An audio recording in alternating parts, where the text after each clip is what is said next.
এত বড় বিশাল মাহফিলে আপনি দাঁড়ায়া কোন মানুষকে কষ্ট দিবেন না, জায়েজ নাই। মুসলমানদেরকে কষ্ট দেওয়া কবিরা গুনাহ। বুঝতে পেরেছেন? যে যেখানে দাঁড়িয়েছে আপনারা বসা মানুষেরা তাদেরকে বসায় দেন। সুতরাং এই কালেমার দাওয়াত যখন হযরতে মুসা আলাইহিস সালাম দিলেন, ফিরআউন বলল, আমি তো জানি না যে আমি ছাড়া আরো কোন ইলাহ আছে, আইনদাতা তো আমি, তুমি নতুন কোথা থেকে আইনদাতা নিয়ে আসছো? ফিরআউন বলছে, দেখো আমারে বাদ দিয়া যদি অন্য কাউকে ইলাহ বলে তুমি মানো আর সেই শিক্ষা যদি যে জাতিকে দাও, তাহলে আমি তোমাকে ধরে লাআজআলান্নাকা মিনাল মাসজুনিন, আমি তোমাকে কারারুদ্ধ করব, আমি তোমাকে জেলখানায় ঢুকিয়ে দেব। রাষ্ট্রশক্তি প্রথম বাধা দিল কারা? বলেন সবাই। সেই বাধা কি ওখানে শেষ হয়েছে না এখনো আছে? আছে কিনা জোরে বলেন। আমি তোমাকে জেলখানায় ঢুকাবো। হযরত মুসা আলাইহিস সালাম বলেন, ফিরআউন রে, জেলের ভয় আমি করি না, আমাকে জেলের ভয় দেখায়া লাভ নাই, আমি আল্লাহ পাকের পয়গম্বর। হযরতে মুসা আলাইহিস সালাম, ফিরআউনের দলবল আছে, লোক লস্কর আছে, তার অস্ত্রের অভাব নাই। আল্লাহ রাব্বুল আলামিন মুসা আলাইহিস সালামের কাছে একটা অস্ত্র দিয়া দিলেন। দিছিলেন কিনা? দিছিলেন কিনা? আল্লাহ পাক হযরত মুসা কি বলেছেন, ওয়া মা তিলকা বিয়ামিনিকা ইয়া মুসা, মুসা রে তোমার হাতে ওটা কি? মুসা আলাইহিস সালাম বললেন, এটা লাঠি। আল্লাহ পাক বললেন, ফেলে দাও লাঠি। লাঠি ফালায় দিলেন। কি হয়ে গেল? হিয়া হাইয়াতুন তাসআ, লাঠি হয়ে গেল। এখন লাঠি পড়ে সাপ হয়ে গেল। সাপ দেখে নবী হোক, ওলি হোক, সাহাবী হোক আর আলেম হোক, সাপ দেখলে ভয় করে না মানুষের? মুসা আলাইহিস সালাম ভয় পেয়েছে। আল্লাহ রাব্বুল আলামিন হযরত মুসাকে শোনায় দিলেন, খুযহা ওয়া লা তাখাফ সানুঈদুহা সিরাতাহাল উলা,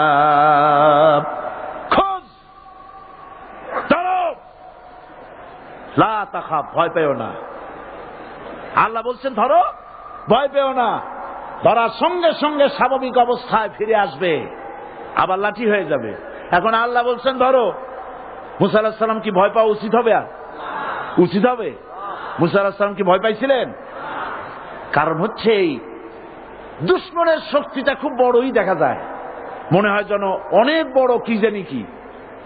আল্লাহ পাক বলছেন, ইন্না কাইদাশ শায়তানে কানা দাঈফা, শয়তানের চক্রান্ত যতই তুমি মনে করো অনেক ষড়যন্ত্রের জাল বিস্তার হয়ে আছে, আল্লাহ কয় কিছুই না, দাঈফা, অত্যন্ত দুর্বল। আল্লাহ পাক বললেন ধরো। মুসা আলাইহিস সালাম সাপ ধরলেন, সঙ্গে সঙ্গে লাঠি হয়ে গেল। ফিরআউন বরদাস্ত করল না, রাষ্ট্রশক্তির পক্ষ থেকে আক্রমণ শুরু হলো। অপরাধ কি? মুসা আলাইহিস সালামের অপরাধ কি? কি অপরাধ? মাশাআল্লাহ, বুঝতে পেরেছেন। অপরাধ হচ্ছে তিনি বলেছেন লা ইলাহা, জোরে বলেন লা ইলাহা ইল্লাল্লাহ। এই কালেমাকে আজ আমরা ভিক্ষার বুলি বানাইছি। এটা হলো সার্বভৌমত্বের বুলি, এটা হচ্ছে আল্লাহ পাকের সার্বভৌমত্বের কথা। আজ আমরা মানুষের কাছে আমরা শুনি, মানুষেরা ভিক্ষা চায়, লা ইলাহা ইল্লাল্লাহ, এক মুঠ চাউল দেন, লা ইলাহা ইল্লাল্লাহ 10 খান পাই দেন। এই হচ্ছে কালেমার জিকির। আবার কেউ কেউ জিকির করতেছে লা ইলাহা আস্তে, ইল্লাল্লাহ জোরে, এমন জোরে কলব সাফ করে, কলব তাতে থাকলেও পারে গেলেও পারে। এই কালেমার জার, এর আঘাত পয়গম্বররা মেরেছেন। হযরতে মুসা আলাইহিস সালাম যখন বলেছেন লা ইলাহা ইল্লাল্লাহ, এই ধাক্কা ফিরআউন বরদাস্ত করতে পারে নাই। দরিয়ায় নীলের ভিতরে আল্লাহ পাক ডুবাইয়ে শেষ করে দিয়েছেন, দেন নাই? হযরতে মুসা আলাইহিস সালাম, তার উম্মতেরা দরিয়ার পাশে বসে দ্বীনি কথাবার্তা বলতেছেন। এমন সময় ফিরআউন তার শত্রু হচ্ছে মুসা আলাইহিস সালাম। শত্রু কেন? মুসা কি ফেরাউনের পাকা ধানে মই দিয়েছে নাকি? বলেন আপনারা। তার হালের গরু পিটায় মারছে নাকি? অপরাধ হলো তিনি আল্লাহর জমিনে আল্লাহর আইন প্রতিষ্ঠার কথা বলেছেন। এই শুধুমাত্র এই অপরাধে ফেরাউন তার দলবল নিয়ে 3 দিক থেকে আক্রমণ করেছে। মুসা আলাইহিস সালামের উম্মতেরা ভয় পেয়ে গেছেন। তারা বলছেন ইন্না লামুদরাকুন, আমরা পাকড়াও হয়ে গেছি। 3 দিকে সারাশি আক্রমণ, 3 দিকে শত্রু, একদিকে দরিয়া, পালাবার রাস্তা আছে? হযরত মুসা আলাইহিস সালাম ভয় পেয়ে গেলেন, সারেন্ডার করলেন না। হযরত মুসা আলাইহিস সালাম বললেন কাল্লা, কখনো নয়, ভয় পাওয়ার কোনো কারণ নাই। রব্বি সায়াহদিন, অবশ্যই আমার রব আমার জন্য রাস্তা করে দিবেন। ভয় পাইও না, আমার রব রাস্তা করে দিবেন। আল্লাহ রাব্বুল আলামিন হযরত মুসা আলাইহিস সালামকে অর্ডার করলেন, হাতের লাঠি দিয়া দরিয়ার উপরে আঘাত করো। হযরত মুসা আলাইহিস সালাম দরিয়ার উপর আঘাত করলেন। রাস্তা ছিল দরকার একটার, এক বাড়িতে আল্লাহর হুকুমে লাঠি দিয়ে একটি আঘাত করার সঙ্গে সঙ্গে হযরত মুসার তার সঙ্গী সাথী দরিয়া পার হওয়ার জন্য দরিয়ার মধ্যে দিয়ে আল্লাহ 12টা রাস্তা পয়দা করে দিলেন। সে আল্লাহ আছে না নাই? এত আসতে বলেন কেন? ভয় পাওয়ার কারণ আছে? রাষ্ট্র শক্তি বাধা দিয়েছে সমস্ত নবীদেরকে। কেন? নবীদের চরিত্র খারাপ? জোরে বলে, নবীদের চরিত্র খারাপ? নবীদের চাইতে মাসুম বেগুনাহ উন্নত চরিত্রের মানুষ আল্লাহর আকাশের নিচের জমিনের উপরে আর হয় নাই। তোমরা যে সামনে তাদের পিছনে দৌড়াও, অমুকের সৈনিক, নেতা নেতা করে মরো, এইসব নেতা যাদের পিছনে দৌড়াও, এই নেতাগুলি, আমি জিজ্ঞেস করি আপনাদেরকে, এই নেতাগুলি জীবনে একবারও জেনা করে নাই। এ ব্যাপারে অনুসারীরা আপনারা কি নিশ্চিত? মিথ্যা কথা জীবনেও কয় নাই, প্রতারণা করে নাই, ঠাট্টা করে নাই, বিদ্রুপ করে নাই, মদ খায় নাই, মানুষ হত্যা করে নাই। কিসের নেতা? নেতা হচ্ছেন সেই ব্যক্তি যিনি বলেছেন, ও আমার স্ত্রীরা, ও আমার সাহাবীরা, রাতের আধারে আমার মধ্যে যা আচরণ দেখতে পাও, দিনের আলোতে আমার মধ্যে যা দেখতে পাও, সবগুলি খুলে খুলে মানুষের কাছে বলে দাও। তার নাম বিশ্বনবী মুহাম্মদ রাসূলুল্লাহ সাল্লাল্লাহু আলাইহি ওয়াসাল্লাম।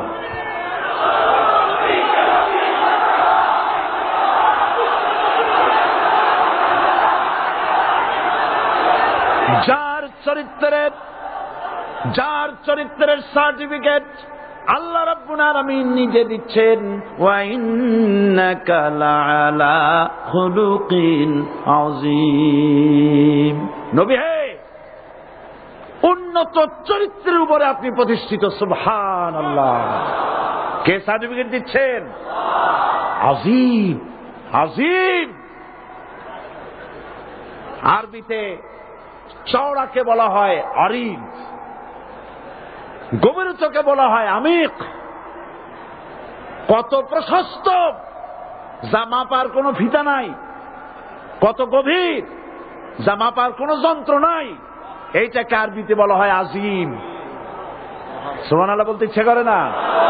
ও নবী, তোমার চরিত্র এমন যা মাপার মতো যন্ত্র পৃথিবীতে নাই। এই সার্টিফিকেট দিলেন কে? সমস্ত নবীরাই চরিত্রবান, নবীরা মাসুম বেগুনাহ। সুবহানাল্লাহ ওয়া বিহামদিহি। সেই নবীরা মার খান নাই? খেয়েছেন কিনা বলে? কারা মেরেছে? রাষ্ট্র শক্তি। কারা মেরেছে? কারণ নবীরা বলেছেন লা ইলাহা ইল্লাল্লাহ। পড়েন সবাই, লা ইলাহা ইল্লাল্লাহ। আপনিও যদি নবীদের মতো, সাহাবীদের মতো বুঝা এই কলেমার দাওয়াত দেন, বাধা আসবেই। বোঝাবুঝির ব্যাপার, বুঝতেই সারলো। কত মাহফিল হয় বাংলাদেশে, হয় না? কোনো বাধা নাই, ঠিক কিনা? কত পূজা হয়, পার্বণ হয়, গান হয়, থিয়েটার হয়, গুনাগার বিবির গান হয়, কত কিছু হয়। কোনো বাধা আছে? তাফসীরের মাহফিলে বাধা। কারণ ওরা বুঝতে পেরেছে এ তাফসীরের মাহফিলে গাজীর গীত হয় না, এ তাফসীরের মাহফিলে আল্লাহর সার্বভৌমত্ব কায়েমের আন্দোলন চলে।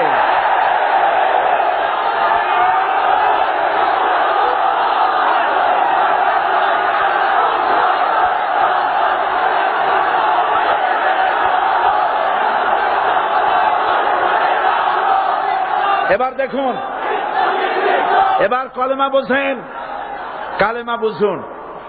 বঙ্গভবনের সামনে দাঁড়াইয়া, গণভবনের সামনে দাঁড়িয়ে আপনি যদি কালেমার জিকির করতে থাকেন, লা ইলাহা ইল্লাল্লাহ, লা ইলাহা ইল্লাল্লাহ, লা ইলাহা ইল্লাল্লাহ, লা ইলাহা ইল্লাল্লাহ, 2-1 ঘন্টা, 2-4 ঘন্টা, দেখবেন অফিসাররা এসে বলবে, না জানি কোন খাজা বাবা আসছে, আসেন আসেন, নিয়ে খাইতে দেবে, হাদিয়া দেবে। যেহেতু যিনি পড়তেছেন উনি বোঝেন না কি বলতেছেন, আর যারা দাওয়াত দিয়ে নিয়ে গেল ওরা টের পাই নাই যে কি কি শুনে দাওয়াত দিতেছে। কিন্তু আপনি যদি বঙ্গভবন, গণভবন, সেক্রেটারিয়েট আর পার্লামেন্ট এর ভিতরে ঢুকে যদি বলেন, কোন মানুষের তৈরি করা আইন মানি না, কোন সরকারের সার্বভৌমত্ব স্বীকার করি না, কারো বিধান মানি না, কারো তৈরি করা আইনের সামনে মাথা নত করি না, আল্লাহ ছাড়া কারো বিধান মানি না, হাদিয়া আসবে, খাইতে দেবে, পকেটে টাকা দেবে, খাওয়াবে এক জায়গায় নিয়ে, কোন জায়গায়? লাল দালানে। বোঝাবুঝি পয়গম্বরেরা দাওয়াত দিয়েছেন, আয়াতুল কুরসি ফরজ নামাজ পড়িয়া দেখছি অনেকেই জামার বুতাম টুতাম খুলিয়া তারপরে জোরে একটা ফু দেন। অসুবিধা নাই, ফু আপনি দেন, কিন্তু কি পড়ে ফু দিচ্ছেন আপনি কি বুঝছেন কিছু? সুবহানাল্লাহ। বুঝলি কি এই চেহারা হয়? এতগুলো মানুষ লাগে নাকি বিপ্লব করতে, কালেমার রস কায়েম করতে? 313 জন মুসলমান যথেষ্ট পৃথিবীতে।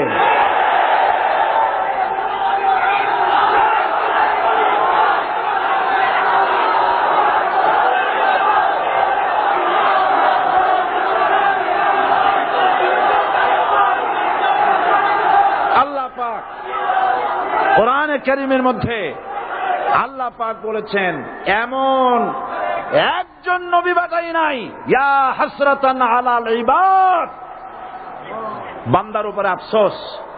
আহারে, কে বলতেছেন? আমার আল্লাহ। বলেন আমার আল্লাহ। তিনি আফসোস করছেন, আফসোস একজন পয়গম্বর এমন পাঠাইলাম না, একজন রাসূল পাঠাইলাম না যার সাথে এরা ঠাট্টা করে নাই, বিদ্রুপ করে নাই, পাগল বলে নাই, মানে নাই।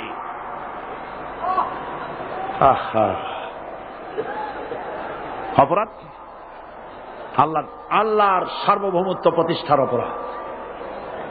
হযরত ইব্রাহিম আলাইহিস সালাম তিনি যখন এই কালেমার দাওয়াত দিয়েছেন নমরুদের বিরুদ্ধে, নমরুদ বলেছে, মান আশাদ্দু মিন্না কুওয়া, আমার চাইতে শক্তিশালী আর কে আছে? আনা রব্বুকুমুল আলা, আমি তোমাদের বড় প্রভু। নাউজুবিল্লাহ। কই থেকে একটা তুমি বলছো লা ইলাহা ইল্লাল্লাহ, আমি তো ইলাহ। হযরত ইব্রাহিম আলাইহিস সালামকে কালেমার দাওয়াত পেশ করার অপরাধে অগ্নিকুণ্ডের ভিতরে ফালাবার ব্যবস্থা হয়ে গেছে। আল্লাহ পাক সব ঘটনা কোরআনে বলে দিয়েছেন কিনা বলেন? কেন বললেন এই সমস্ত কথা? এই জন্য বলেছেন, ফেরাউন মরে যাবে, নমরুদ মরে যাবে, কিন্তু তাদের প্রেতাত্মারা যুগে যুগে তারা বেঁচে থাকবে। আগুনের ভিতরে ফালাবার ব্যবস্থা হয়েছে। আল্লাহ পাক বলে দিয়েছেন, আমার রাস্তায় যদি চেষ্টা করো, জিহাদ করো, আমার সাহায্য তোমরা পাবে।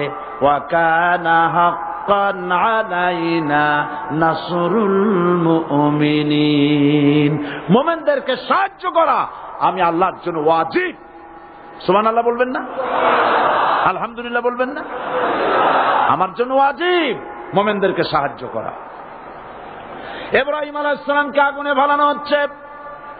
হযরত জিবরাইল বলেন, ইব্রাহিম তোমাকে আগুনের ভিতরে ফেলানো হতেছে, আমার কাছে সাহায্য চাও, আমি তোমারে বাঁচায় দেব। হযরত ইব্রাহিম আলাইহিস সালাম তিনি বললেন, জিবরাইল আমার পরীক্ষা চলতেছে, আমাকে ডিস্টার্ব করো না, আমি তোমার কাছে সাহায্য কেন চাইব? আমি তো এমন কোন অন্ধ আল্লাহর ইবাদত করি না যিনি তার বান্দার দুঃখ দুর্দশা নিজের চোখে না দেখেন। পরীক্ষা পাস করছে না? পাস করছেন কিনা? হযরত ইব্রাহিম বলেন, শোনো জিবরাইল, আমি যদি আগুনের ভিতরে পড়ে যাই আর আগুনে পুড়ে যদি ভস্ম হয়ে যায়, আমার আল্লাহ যদি এতে খুশি হন, তাহলে আমি আমার রব্বুল আলামিনকে খুশি করার জন্য এভাবে 1000 বার পুড়তে আমি রাজি আছি।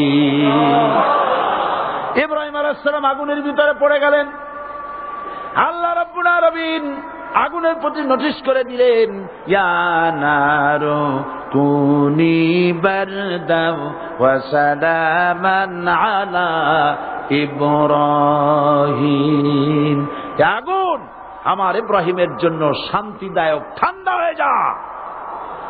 ইব্রাহিম আলাইহিস সালাম জ্বলছেন, পুড়ে গেছেন। নমরুদ তার প্রাসাদের ছাদে বসে ইব্রাহিম আলাইহিস সালামের পোড়া দৃশ্য দেখে আনন্দ করবে, আগুনের দিকে তাকায় দেখে ইব্রাহিম আরামে বসে আছেন। পোড়া তো দূরের কথা, জামাও পড়ে নাই।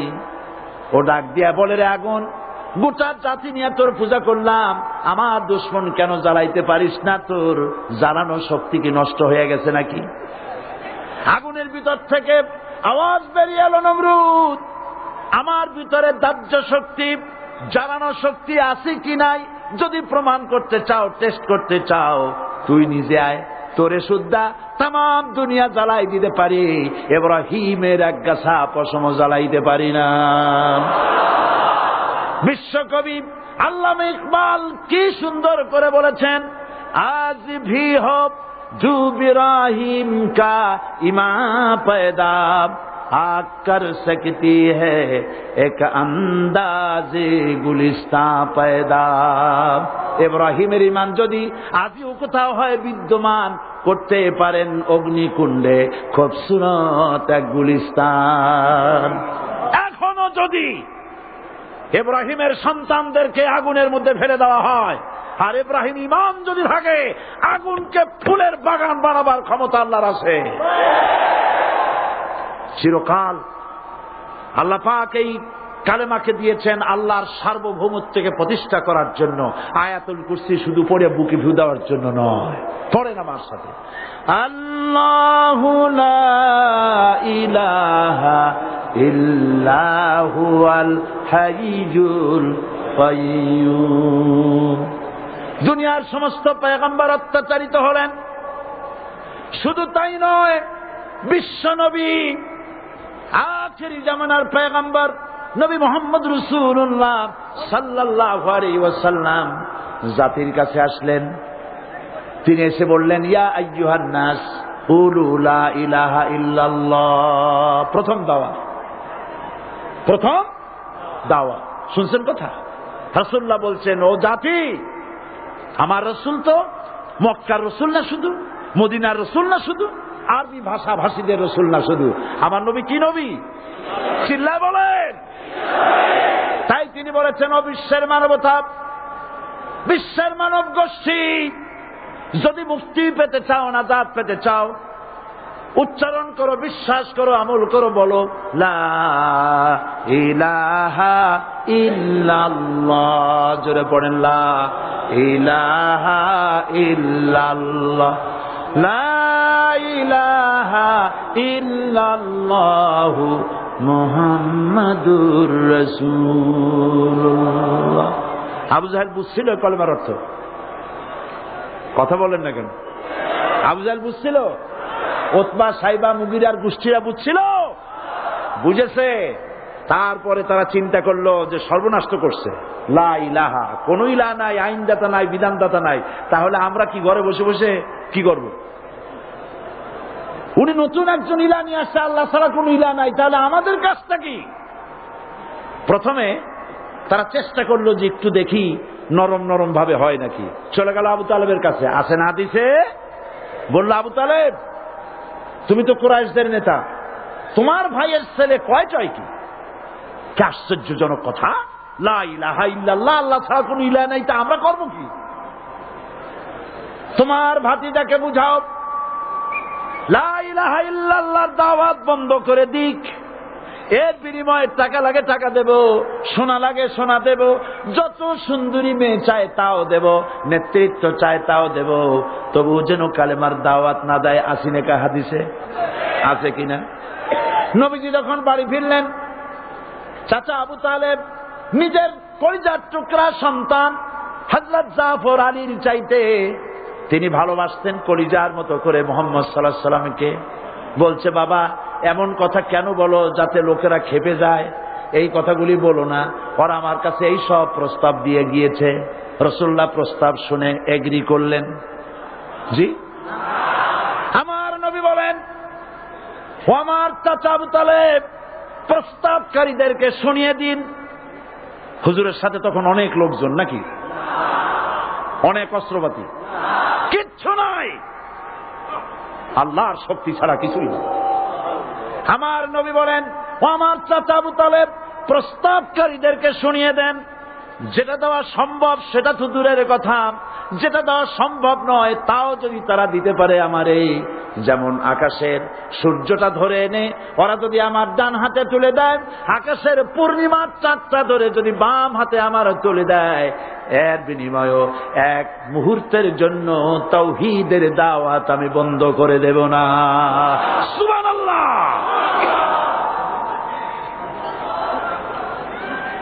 রাসূল করিম সাল্লাল্লাহু আলাইহি ওয়াসাল্লাম তাদের এই প্রস্তাবকে যখন গ্রহণ করলো না, কাফেরেরা বুঝলো, আমি আগেই বলেছি 3 শ্রেণীর লোক বাধা দিয়েছে। কয় শ্রেণী? প্রথম শ্রেণী কি? রাষ্ট্র শক্তি, তাদের হাতে অস্ত্রপাতি তো খুব শক্তি, আর তারা একবার ক্ষমতায় যায় ওরা মনে করে এই ক্ষমতা থেকে আমাদেরকে কেউ নামাইতে পারবে না। বিংশ শতকের শ্রেষ্ঠ মুজাদ্দিদ আল্লামা সৈয়দ আবুদুল্লাহ মওদুদী রাহমাতুল্লাহ আলাইহি তিনি এক জায়গায় লিখেছেন, স্বৈরাচারীরা তার পতনের সমস্ত ছিদ্র বন্ধ করে, কিন্তু একটা ছিদ্র বন্ধ করতে পারে না, মনের ভুলে সে ছিদ্রটা থেকেই যায়, যেই ছিদ্র দিয়ে আসলে তার পতনটা হবে।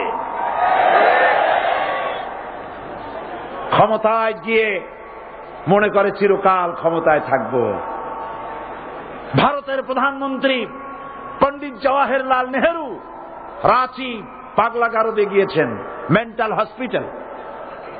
পাগলেরা নেহেরুকে দেখে আশ্চর্য হয়ে গেছে, এত সুন্দর মানুষ, মাথায় কিস্তি টুপি, গায়ে শেরওয়ানি, মুসলমানি ড্রেসই আলাদা, যদিও তিনি হিন্দু ছিলেন, পরেছেন মুসলমানি ড্রেস। শেরওয়ানি কাদের পোশাক? কাদের পোশাক? সাথে ছড়ি নিয়ে হাঁটা, স্টাইল করে, সুন্দর পাজামা, সুন্দর টুপি, সুন্দর সাজসজ্জা করে, মুসলমানদের ড্রেস। এই ড্রেস পরে তিনি গিয়েছেন, সবসময় যে ড্রেস তিনি পরতেন।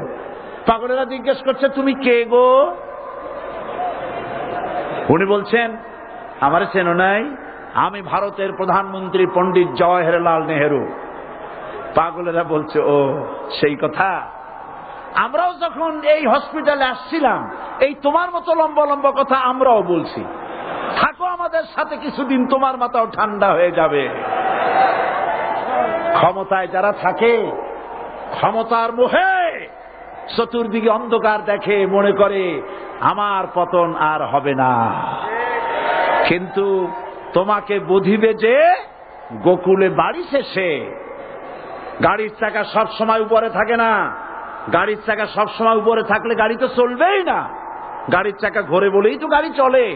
সুতরাং এই উপরে তোমার চাকা উপরে এখন আছে বলে, তোমার দলের চাকা উপরে আছে বলে যারা মানুষের উপরে জুলুম করছো, আলেমদেরকে ধরতেছো, মুসল্লিদেরকে ধরে ধরে জেলে ঢুকাচ্ছ, সময় আসবে এমন ইন্দুরের গর্ত অপমান পালাবার জন্য।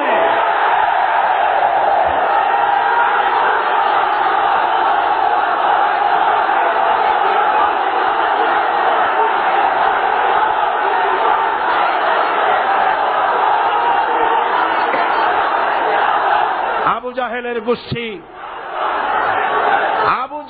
গোষ্ঠী মনে করেছে সোজা আঙ্গুলে ঘি যখন উঠল না, আঙ্গুল বাঁকা করতে হবে। শুরু হয়ে গেল অত্যাচার, শুরু হয়েছে না?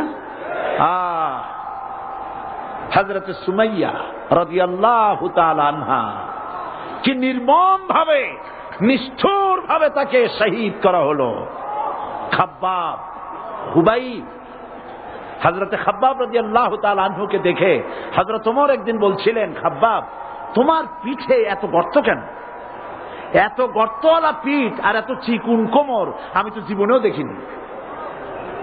হযরত খাব্বাব বলেছেন, ওমর জানো না, ইসলাম কবুল করার অপরাধে, কালেমা পড়ার অপরাধে কাফির বেঈমানেরা আমাকে মারধর করেছে। যখন আমি তাদের মারে কালেমা ছাড়ি নাই, তখন আগুন জ্বালায়া আগুনের আংটা আগুনের উপরে আমাকে চিৎ করে শোয়ায়া, আমি যেন নড়াচড়া করতে না পারি সেজন্য আমার বুকের উপরে পাথর চাপা দিয়ে রেখেছে। আগুনে গোশত পুড়ে পুড়ে আগুন ভিতরে ঢুকেছে, গায়ের রক্ত আর চর্বি গলে গলে পড়ে আগুনগুলো নিবেছে। ওই পিঠে যে গর্ত হয়েছে আজও পর্যন্ত সেই গর্ত মিটে যায় নাই। হযরত খাব্বাব রাদিয়াল্লাহু তাআলা আনহু বলছেন, বুখারী শরীফে হাদিসে ভাবে এসেছে, ওয়ান খাব্বাব বিন আরিত রাদিয়াল্লাহু তাআলা আনহু আন্নাহু قال شكونا إلى رسول الله صلى الله عليه وسلم وهو متوسد بردة له في ظل الكعبة। আমি গেলাম রাসূলুল্লাহর কাছে, যে দেখি হুজুর বাইতুল্লাহ শরীফের ছায়ায় আরাম ফরমাচ্ছেন। আমি কাছে গিয়ে বললাম, আলা তাস্তানসিরু লানা আলা তাদউ লানা ইয়া রাসূলুল্লাহ, হে রাসূল আপনি কি আমাদের জন্য দোয়া করবেন না? আপনি কি আমাদের জন্য আল্লাহর কাছে সাহায্য প্রার্থনা করবেন না? মার খেয়ে খেয়ে তো শেষ হয়ে গেলাম। শুনতেছেন আপনারা? আল্লাহর নবী উঠে বসলেন, বললেন, খাব্বাব শোনো, তোমাদের আগে যারা এই পৃথিবীতে এসেছিলেন দ্বীনের দাওয়াত দেওয়ার জন্য, সমকালীন রাষ্ট্র শক্তি তাদেরকে ধরত, ফায়ুখাজুর রাজুলু ফায়ুহফারু লাহু ফিল আরদ, তার জন্য তারে ধরে নিয়া মাটির মধ্যে গর্ত করত, ফায়ুজআলু ফিহা, এরপরে সেই গর্তের ভিতরে তাকে কোমর পর্যন্ত গেড়ে দিত। সুম্মা ইউতা বিল মানশার, এরপরে করাত আনা হতো, ফায়ুদাউ আলা রাসিহি, এরপরে করাতটা মাথার উপরে রাখা হতো, ফায়ুজআলু নিসফাইন, এরপরে করাত দিয়া চিরে চিরে জীবিত মানুষটাকে দ্বিখণ্ডিত করে ফেলে দিত। মা ইয়াসুদ্দুহু যালিকা আন দীনি, এত কষ্ট দেওয়ার পরেও, এত জুলুম করার পরেও দ্বীনের দায়ীদেরকে এক চুল পরিমাণ আল্লাহর রাস্তা থেকে তারা সরাই দিতে পারে নাই। ওয়াল্লাহি, ও খাব্বাব, আমি আমার আল্লাহর নামে কসম করি। মুসলমান কে কসম করতেছে? আল্লাহ রাসূল। আমি আমার আল্লাহর নামে কসম করি, ওয়াল্লাহি লা ইউতাম্মান্নাল্লাহু হাযাল আমর হাত্তা ইয়াসির রাকিবু মিন সানা ইলা হাযরামাউত। সেদিন বেশি দূরে নয়, ইয়েমেনের রাজধানী সানা থেকে শুরু করে সৌদি আরবের হাযরামাউত পর্যন্ত হাজার হাজার মাইল এই দীর্ঘ পথে যুবতী নারী তার সৌন্দর্যের পশ্চা নিয়া, আর ধনাঢ্য ব্যক্তিরা সওদাগরেরা তাদের টাকা পয়সা নিয়া একাকে নিয়ে অথবা দলবদ্ধ ভাবে মানুষেরা যাতায়াত করবে। লা ইয়াখাফু ইল্লাল্লাহ, মানুষের মনের মধ্যে কোনো ভয় থাকবে না। এমন একটা সময় আসবে, ওয়ালাকিন্নাকুম তাস্তাজিলুন, অথচ তোমরা বড্ড তাড়াহুড়ো করছো। তাড়াহুড়ো করো না, অপেক্ষা করো। ধৈর্য ধরো, মার খাও, জেলে যাও, শহীদ হও, আল্লাহর রাজ কায়েম হবেই হবে।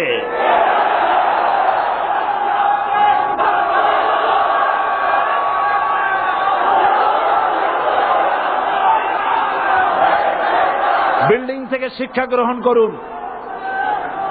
বিল্ডিং, ইমারত, দালান থেকে শিক্ষা গ্রহণ করুন। এই যেটা দালান আছে না পাশে, দেখতে পাচ্ছেন? এই দালান কি দিয়ে তৈরি করা হয়েছে বলেন? ইট। সমস্ত ইটেরা যদি ধর্মঘট করত, আমরা কেউ মাটির তলায় যাব না, কেউ আমরা আগুনে পুড়ে ঝামা হব না, পিক হব না, কেউ আমরা টুকরা টুকরা হব না, সবাই থাকবো উপরে উপরে, তাহলে কি দালান হইতো নাকি? এই বিল্ডিং নির্মাণ করতে গিয়া ইটের যে স্যাক্রিফাইস, হাজার হাজার ইটকে পিক হতে হয়েছে, পুড়ে যেতে হয়েছে, খোয়া হতে হয়েছে, ভেঙে টুকরা টুকরা হয়ে 50 ফিট মাটির নিচে যেতে হয়েছে, তারপরে ইমারত গঠন হয়েছে, সুন্দর দালান তৈরি হয়েছে। যারা ইসলামী শাসন চান, আল্লাহর দ্বীনকে বিজয়ী দেখতে চান, তাদেরকে অসংখ্য মানুষকে পোড়াইটের মতো জেলখানায় পুড়ে পুড়ে মরতে হবে, অসংখ্য মানুষকে ফাঁসির কাস্তে ঝুলতে হবে, গায়ের রক্ত দিতে হবে, শহীদ হতে হবে, তারপরে ইসলামের ইমারতটা কায়েম হয়ে যাবে।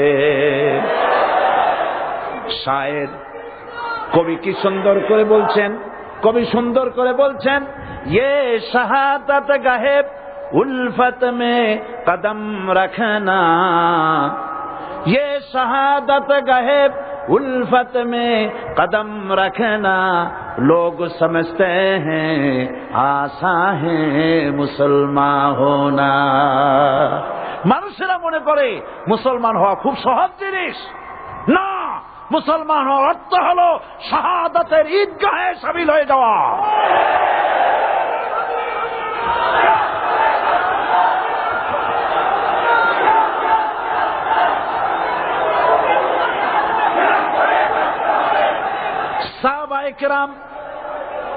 সাহাবায়ে কেরাম মার খেলেন, এবার স্বয়ং আল্লাহর নবীর গায়ে হাত তুলল। আবু জাহেল এসে হুজুরকে মারলেন, গলায় চাদর দিয়া এমন জোরে টান মেরেছে, রাসূলুল্লাহ পড়ে গিয়েছেন। হাদিসে এসেছে হুজুরের চোখ মোবারক ঠিকরে পড়ে যেতেছে, চেহারা মোবারক লাল হয়ে গিয়েছে, জমিনের উপর আছাড় মেরে ফেলেছে। রাসূলের এই অবস্থা দেখে হযরতে হামজা তখনও কাফের ছিলেন, শিকার থেকে এসে তিনি এই দৃশ্য দেখলেন, দাসীর মুখে শুনলেন, ছুটে চলে গেলেন আবু জাহেলের বাড়িতে। যায় বলে, আবু জাহেল রে, তুই মুহাম্মদ সাল্লাল্লাহু আলাইহি ওয়াসাল্লাম মেরেছিস, বল কেন মারলি? এমন ভালো মানুষ তো জীবনেও চোখে দেখি নাই, যিনি কোনো মিথ্যা কথা বলেন না, ভালো ভালো কথা বলেন, এক আল্লাহর গোলামি করার জন্য বলেন। এই সব ভালো কথা বলার জন্যই তুই তারে মারলি নাকি? আরে আবু জাহেল, তুই কি মনে করেছিস মুহাম্মদ সাল্লাল্লাহু আলাইহি ওয়াসাল্লাম তার পিতা আব্দুল্লাহ মারা গেছে বলে মুহাম্মদ সাল্লাল্লাহু আলাইহি ওয়াসাল্লাম এতিম হয়ে গেছে মনে করেছিস নাকি? জেনে রাখ, মুহাম্মদ সাল্লাল্লাহু আলাইহি ওয়াসাল্লামের পিতা আব্দুল্লাহ মারা গেছে, কিন্তু চাচা হামজা তো মরে যায় নাই। হাতের ধনুক দিয়া এমন জোরে আঘাত মারলেন, আবু জাহেলের মাথা ফেটে রক্ত ফিনকি দিয়ে বেরিয়ে এলো। হযরতে হামজা ঘরে ফিরে এসে রাসূল করিম সাল্লাল্লাহু আলাইহি ওয়াসাল্লামের মস্তক মোবারক কোলে উঠায় নিলেন আর বললেন, বাবা, তোমাকে মেরেছে বলে আমি আবু জাহেলের মাথাটা ফাটাই দিয়ে আসছি, তুমি খুশি হও। হুজুর বলছেন, চাচা, কার মাথা ফাটাইছো এইটা বলে আমারে খুশি করতে পারবা না। হযরতে হামজা বলেন, তুমি কি হলে খুশি হবে?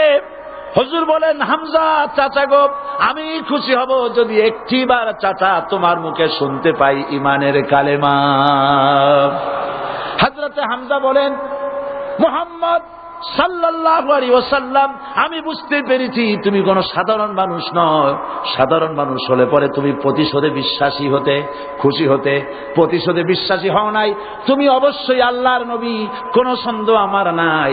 তুমি সাক্ষী থাকো, আমি পড়ে নিলাম, লা ইলাহা ইল্লাল্লাহু মুহাম্মাদুর রাসূলুল্লাহ। জোরে পড়ে, লা ইলাহা ইল্লাল্লাহু মুহাম্মাদুর রাসূলুল্লাহ। কারণ নাই। এর অর্থ এই নাই যে আপনারা কালেমার দাওয়াত দিবেন আর রাষ্ট্রশক্তি আপনারে পিটাইতেই থাকবে, আপনার কোনদিন আপনার সুদিন ফিরে আসবে না। বিষয়টা কি এমন না। আমার আল্লাহর ওয়াদা শুনুন, ওয়ালা তাহিনু ওয়ালা তাহজানু ওয়া আনতুমুল আলাউনা ইন কুনতুম মুমিনিন। মুমিন যদি হও আমি তোমাদেরকে বিজয় দান করব। সুবহানাল্লাহ বলেন। আজ যদি আমাদের উপরে বিপদ এসে থাকে তাহলে তার একমাত্র কারণ পূর্ণাঙ্গ ঈমানের অভাব আমাদের মধ্যে রয়েছে, ঠিক কিনা? আজ পৃথিবীতে সব থেকে মার খায় কারা? চিল্লায় বলো। আলজেরিয়ায় কারা? বসনিয়ায় কারা? চেচনিয়ায় কারা? প্যালেস্টাইনে কারা? আহা, প্যালেস্টাইনের মুসলমানদেরকে মেরে মেরে শেষ করে দিল। দেখছেন ছবিতে না? দেখেন না? প্যালেস্টাইনের মুসলমানদেরকে যখন মারা হচ্ছে, বাংলাদেশের প্রধানমন্ত্রী তখন আমেরিকায় ক্লিনটনের সঙ্গে কথা বলতেছেন। তিনি ক্লিনটনের কাছে তার পিতৃ হত্যার জন্য দায়ী সাজাপ্রাপ্ত 3 জন ব্যক্তিকে ফেরত চাচ্ছিলেন। আমার দৃষ্টিতে এটা কোনো অপরাধ নয়।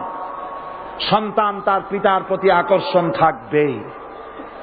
আমার আপত্তি সেখানে আপনি প্রধানমন্ত্রী শুধু শেখ পরিবারের প্রধানমন্ত্রী নন,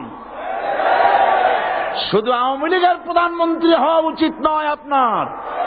আপনি পৃথিবীর দ্বিতীয় বৃহত্তম বাংলাদেশের 12 কোটি মুসলমানের প্রধানমন্ত্রী। পিতৃ হত্যার আসামি ফেরত চাইলেন, কিন্তু বিল ক্লিনটনের আশ্রয় প্রশ্রয় লালিত পৃথিবীর অসভ্য জাতি সন্ত্রাসী ইহুদিরা প্যালেস্টাইনের মুসলমানদেরকে পাখির মতো গুলি করে হত্যা করছে। আপনি কেন জবাব চাইলেন না?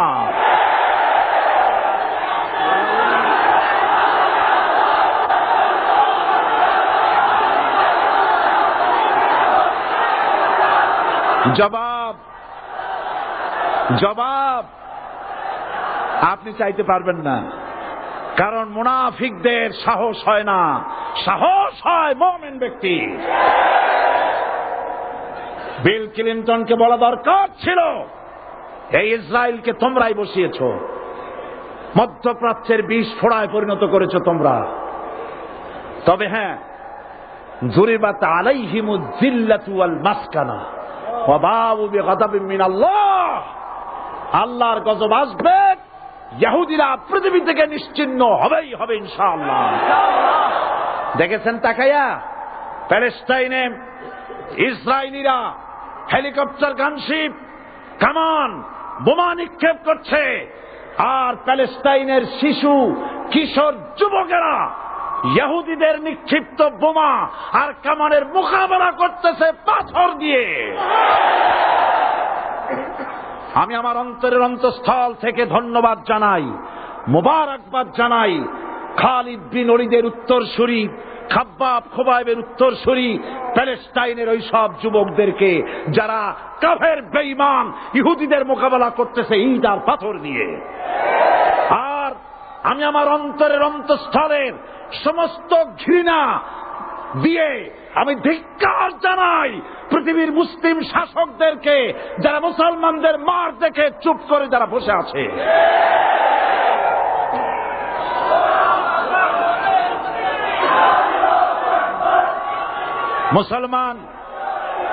মুসলমান যদি মুসলমানের মতো হয়, 10 জন যথেষ্ট। কয়জন যথেষ্ট? কোথায় আছে কথা? আল্লাহ পাক কোরআন শরীফের মধ্যে বলেছেন, একজন যদি হও ইমানদার মুত্তাকি 10 জনের উপরে বিজয়ী হবে। 10 জন যদি হও 100-র উপরে বিজয়ী হবে। 100 যদি হও 1000-এর উপরে বিজয়ী করব। জোরে বলেন সুবহানাল্লাহ। কবি বলতেছেন, ফিজায়ে বদরে পয়দা কুন ফেরেশতে তেরি নুসরত কো উতার সকতে গর্দু সে কতর অন্দর কতর আবি।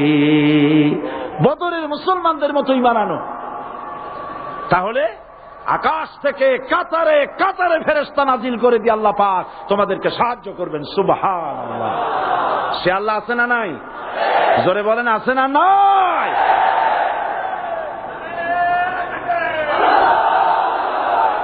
সেই আল্লাহ রাব্বুল আলামিন কোরআনে কারীমের ভিতরে আয়াতুল কুরসির মধ্যে বলে দিয়েছেন, আল্লাহু লা ইলাহা ইল্লা হুয়াল হাইয়ুল কাইয়্যুম। প্রাণ খুলে সবাই পড়েন, বসা মানুষ দাঁড়ানো মানুষ। আল্লাহু লা ইলাহা ইল্লা হুয়াল হাইয়ুল কাইয়্যুম। আল্লাহ রাব্বুল আলামিন, তিনি ছাড়া কোন ইলাহ নাই, তিনি সার্বভৌমত্বের মালিক, কেউ নাই আল্লাহ ছাড়া।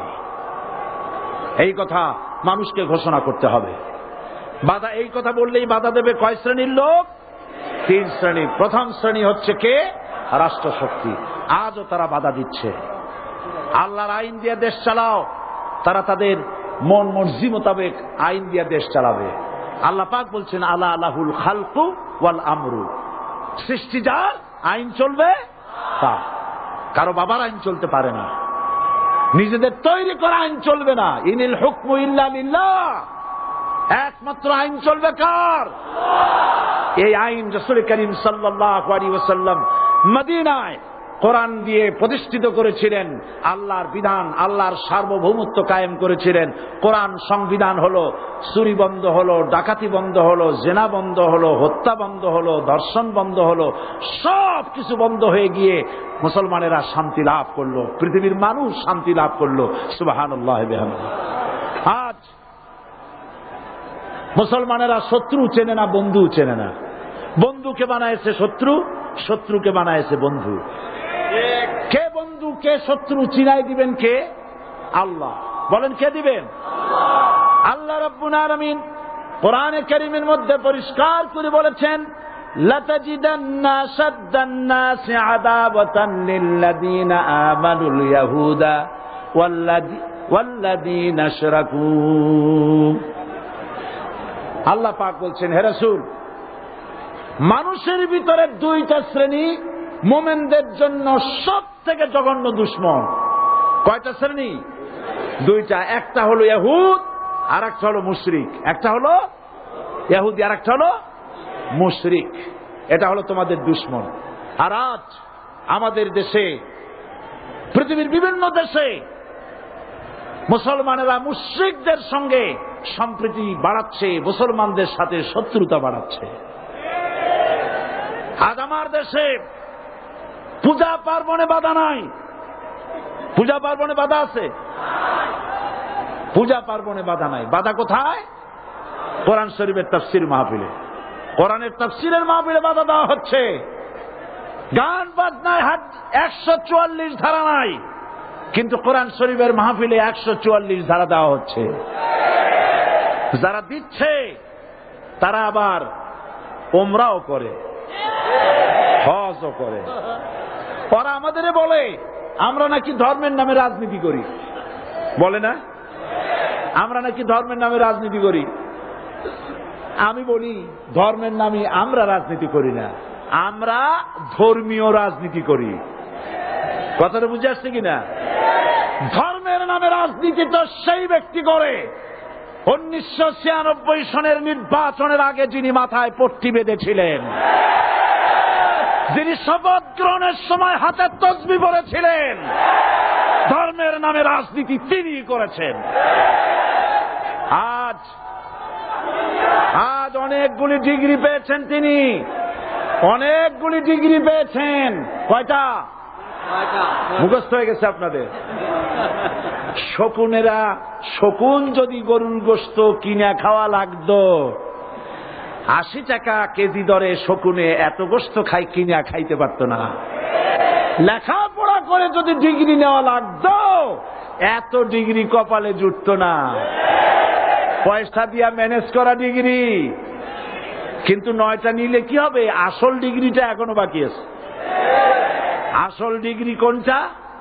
নির্বাচনের আগে পট্টি বেঁধে তসবিহ নিয়ে গোটা জাতিকে যে সফলভাবে প্রতারণা করতে আপনি পেরেছিলেন, মহাপ্রতারক হিসেবে সেই ডিগ্রি আগামী নির্বাচনের মোক্ষম সময় জনগণ আপনার গলায় পরায় দেবে।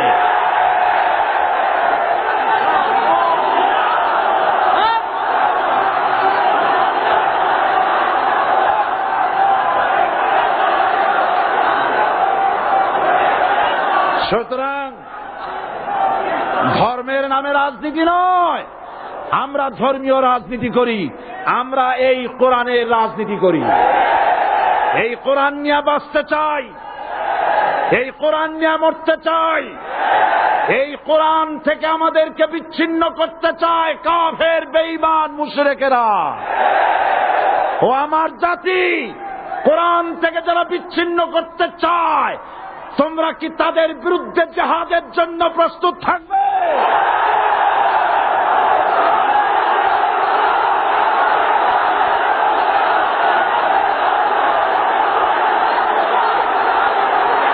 বসেন, বসেন, বসেন, বসেন, বসেন। আমি বুঝতে পেরেছি বিষয়টা কি। আসরের পরের থেকে বসা তো, সুযোগ পাইয়া খাড়া হইয়া কোমর সোজা করলেন। বসেন, সবাই বসেন, কোমর সোজা হয়ে গেছে, বসেন। এত বড় মাহফিল, জীবনে আর একটা পাবো নিশ্চয়তা আছে কি? জোরে বলেন, আছে? আজ আমাকে কথা বলতেই হবে ইনশাআল্লাহ, কারণ আগামীতে আবার আপনাদের সাথে দেখা হবে কিনা আমি জানি না। কথা বলতেই হবে। বসেন, কেউ দাঁড়িয়ে থাকবেন না। আমি দেখতে পাচ্ছি বাংলাদেশের ভাগ্য আকাশে উত্তর গগনে কালো মেঘ জমা হয়েছে, ঝড়ের পূর্বাভাস লক্ষ্য করছি। যদি মোকাবেলা করতে না পারেন সক্ষম ভাবে, এমন অন্ধকার গাঢ় কালো অমাবস্যার রাত আসতে পারে যার সুবে সাদেক হওয়া অসম্ভব। সুতরাং আপনারা কি কাপুরুষের মতো কাফের মুশরিকদের গোলামি করে মরতে চান? বিড়ালের মতো 500 বছর বেঁচে থাকার কোনো লাভ নাই। সিংহের মতো 1 ঘন্টা বাঁচতে চাই। আমাদেরকে বলা হয় সাম্প্রদায়িক উস্কানিমূলক কথা নাকি আমি বলি। পত্রপত্রিকা দিছে না তারা? সাম্প্রদায়িক উস্কানি কথা। সাম্প্রদায়িক উস্কানিমূলক কথা বলি, সেই জন্যই বোধহয় শত শত মুসলিম আমাদের কাছে এসে মুসলমান হয়। মানুষে আর বোকা বানানো যাবে না। যাবে কি?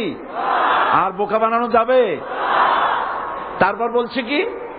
এরপরে বলছে, আমাকে বলছে রাজাকার।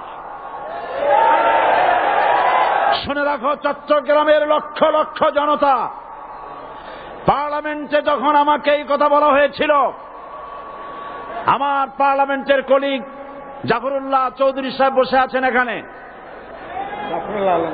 হ্যাঁ, জাফরুল ইসলাম চৌধুরী বসে আছেন পাশে। প্রধানমন্ত্রী সুদ্ধা, অন্তত 3 শতাধিক পার্লামেন্টের সম্মানিত সদস্যরা সেদিন বসা। 1997 সনের বাজেট বক্তৃতা যখন আমি করতেছিলাম, ডক্টর কুদরতে খোদা, নাম রাখছে কুদরতে খোদা, আসলে গজবে খোদা। এই লোকটি নাস্তিক, ইসলামের চূড়ান্ত দুশমন। তার প্রণীত শিক্ষা ব্যবস্থার যখন সমালোচনা করছিলাম, ট্রেজারি বেঞ্চ থেকে আমাকে বলা হলো রাজাকার।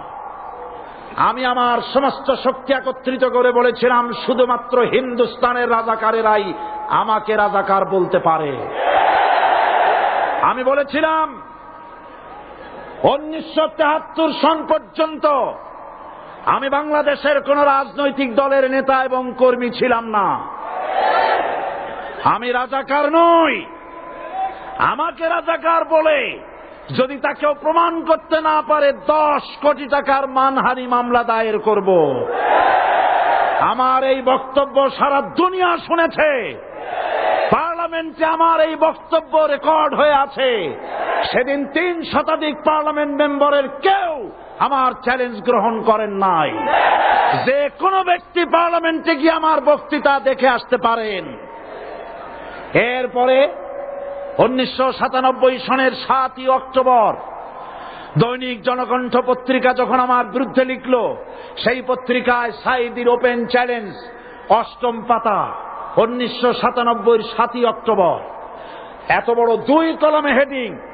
সেখানে আমি বলেছি, বাংলাদেশের সকল সাংবাদিক, গোয়েন্দা বিভাগ, বাংলাদেশের সকল বুদ্ধিজীবীকে আমি আমার পিরোজপুরে আমন্ত্রণ করছি। আমার উপস্থিতিতে যদি কেউ প্রমাণ করতে পারে বাংলাদেশের স্বাধীনতা যুদ্ধের বিরুদ্ধে আমার কোনো ভূমিকা ছিল, সজ্ঞানে স্বেচ্ছায় জাতীয় সংসদের সদস্য পদ থেকে পদত্যাগ করব। 3 বছর পার হয়ে গেছে, আজ পর্যন্ত কেউ এই চ্যালেঞ্জের মোকাবেলা করে নাই। সুতরাং আমাকে যারা রাজাকার বলবে তারা পিতৃ পরিচয়হীন অবৈধ সন্তান। 1971 সনের, শোনো মুসলমানেরা, 1971 সনের কোন কাদা সাঈদীর গায়ে লাগে নাই। আমাকে রাজাকার বলে জনগণ থেকে বিচ্ছিন্ন করবা, জনগণ থেকে আমারে বিচ্ছিন্ন করা যাবে না। কারণ এই জনগণ আমার জন্য আসে না, এই জনগণ আসে আল্লাহর কোরআনের জন্য।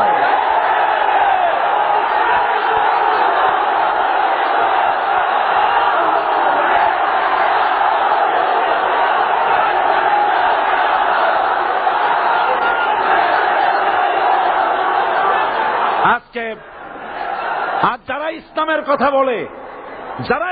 কথা বলে, তারাই রাজাকার, তারাই মৌলবাদী। মৌলবাদী বললে আমরা অসন্তুষ্ট হই না, কারণ মৌলবাদী শব্দটা আসছে মূল থেকে। মৌল শব্দ এসেছে মূল থেকে। মূলবাদী তার মানে যারা মূলে আছে। মূল হলো কোরআন, মূল হলো হাদিস, মূল হলেন আল্লাহ, মূল হলেন আল্লাহ রসুল। আমরা আছি মূলে। এখন বলেন তো, মূলের শক্তি বেশি না আগার শক্তি বেশি? আমাদের যারা মৌলবাদী বলে ওরা হলো আগাবাদী। মূলে আছে কত কোটি? 12 কোটি। মূলে আছে কত কোটি? আর আমাদের যারা মৌলবাদী বলে ওই থাকো গাছের আগায়, আমরা মূলে। লাভালাভি বেশি করবা না, 12 কোটিতে গাছের গোড়া আসতে নানা দেবে, মামু বাড়ি দিল্লি গিয়ে পড়বা, বাংলার জমিনে জায়গা হবে না। এ কথা বিশ্বাস করো। বাংলাদেশের মুসলমানদের শরীরে 1 বিন্দু রক্ত থাকতে শয়তানের তৈরি করা ধর্ম নিরপেক্ষ মতবাদ বাংলার জমিনে কায়েম হতে দেওয়া হবে না, হবে না।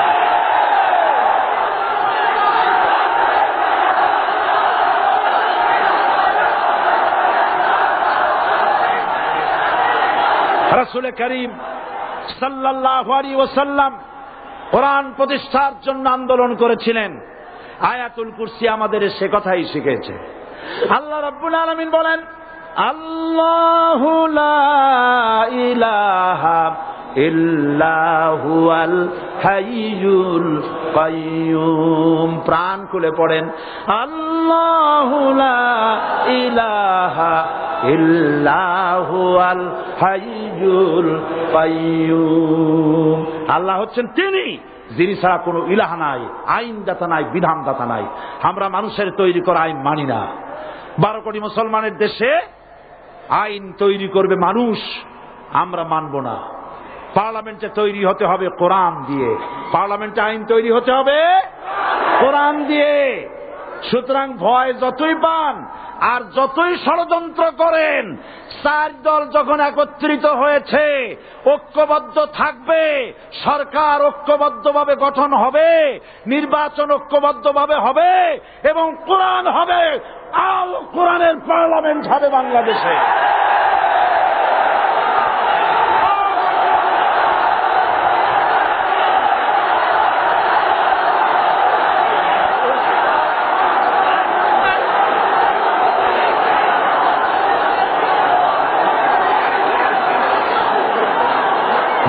চট্টলার বীর চট্টলার মুসলমানেরা, বীর চট্টলার মুসলমানেরা, স্বাধীনতার ঘোষণা এই চট্টগ্রাম থেকে স্বাধীনতার মহান ঘোষক প্রেসিডেন্ট জিয়াউর রহমান সাহেব দিয়েছিলেন।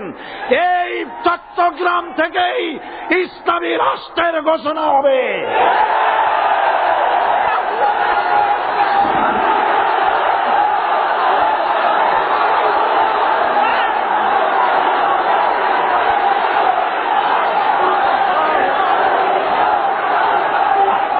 আমি আশাবাদী আপনারা অবশ্যই তা পারবেন। আমি 100% বিশ্বাস করি ইনশাআল্লাহ। কারণ যে ষড়যন্ত্রের মোকাবেলা করে স্থানীয় রাজনৈতিক দলের নেতৃবৃন্দ কোরআনের মাহফিল সিনায় এনেছেন, আমি প্রথম দিনই বলেছি চট্টগ্রাম তাফসিরুল কোরআন মাহফিল কোন রাজনৈতিক দলের প্রতিনিধিত্ব করে না। এটা কোন জামাত শিবিরের একক সম্পদ নয়, এটা চট্টগ্রামের মুসলমানদের কলিজার টুকরা তাফসিরের মাহফিল। সুতরাং এই মাহফিল চট্টগ্রামে থাকবে ইনশাআল্লাহ কিয়ামত পর্যন্ত। 144 ধারা 288 হয়ে গেছে, ষড়যন্ত্র পায় পায় চলে গেছে। আমি ওই সব ছেলেদের বলি, সরকারি দলের ছাত্র হইয়া মুসলমানদের বিপক্ষে যাইও না। এদেশে ভাগ হয়ে গেছে দুটো শিবির, বোঝাই যাচ্ছে। একদিকে ভারতের পা চাটা গোলাম নাস্তিক মোরতাদ শ্রেণীর বুদ্ধিজীবী এবং তাদের মদতপুষ্ট সরকার, আর একদিকে ইসলামী শক্তি, ইসলামী দল আর দেশপ্রেমিক জাতীয়তাবাদী শক্তি। একদিকে হিমালয় পাহাড় আর একদিকে সূচো ইঁদুর। আল্লাহ বিজয় দেবে মুসলমানদের। কাদের বিজয় হবে? বাংলাদেশে কোরআনের রাজ কায়েম হোক, তাকে আপনারা চান? কারা কারা চান? দু হাত উঁচু করে দেখান। দাঁড়াবেন না, দাঁড়াবেন না।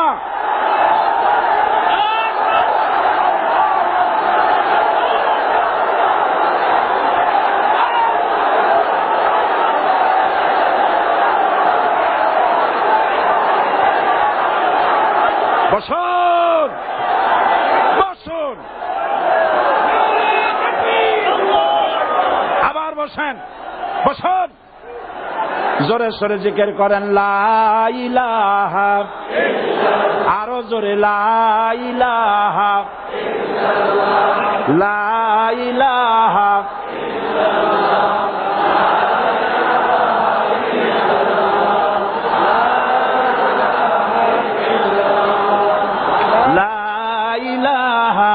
ইল্লাল্লাহ, লা ইলাহা ইল্লাল্লাহ, লা ইলাহা ইল্লাল্লাহ মুহাম্মাদুর রাসূলুল্লাহ। যারা যেখানে দাঁড়িয়েছেন বসুন।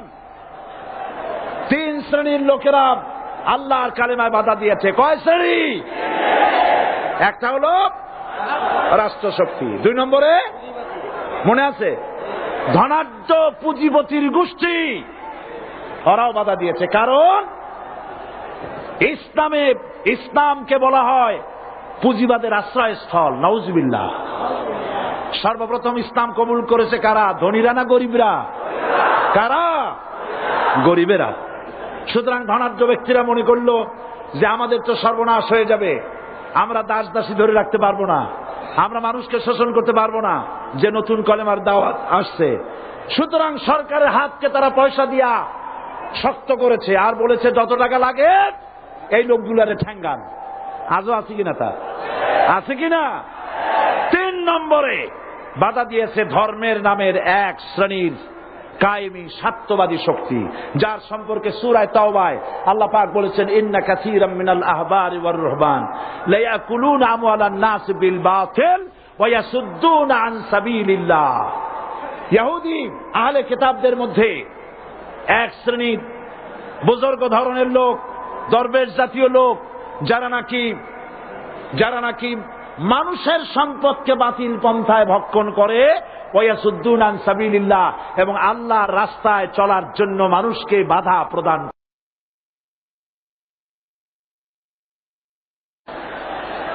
এত বড় বিশাল মাহফিলে আপনি দাঁড়ায়া কোন মানুষকে কষ্ট দিবেন না, জায়েজ নাই। মুসলমানদেরকে কষ্ট দেওয়া কবিরা গুনাহ। বুঝতে পেরেছেন? যে যেখানে দাঁড়িয়েছে আপনারা বসা মানুষেরা তাদেরকে বসায় দেন।